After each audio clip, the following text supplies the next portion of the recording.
Bismillahirrahmanirrahim. Assalamu alaikum. My name is Hassan and today we are going to fix WordPress dashboard not open in our WordPress website.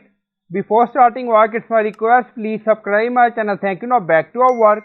Our website front end working. Now you see, and then you see dashboard. When we open plugin, this page open.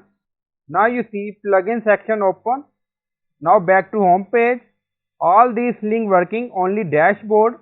When we try to open WP admin link, then redirect to home page. Now you see dashboard. So we are going to open it. Now right click on it, open it, and then you see redirect to home page, URL change. So there are multiple ways to fix this issue. Mostly this issue occurred due to cache. So you can remove your website cache and your issue will be fixed. Or you can replace your WP admin folder in your hosting and then your issue will be fixed. Now go to dashboard. So we are using Elementor. On left side you see tools, so click on it. So we are going to remove cache. So if you are using any cache plugin, then you can remove cache or you can update WP admin folder in your hosting.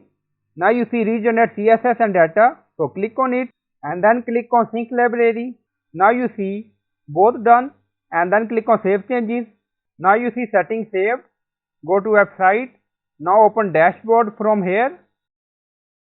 Now you see link. Now you see dashboard link working. So our issue is fixed.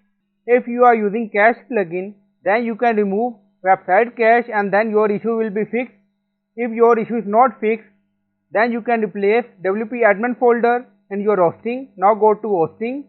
And then you see we are in file manager and then you see WP admin folder. So you can replace this folder and after that your issue will be fixed.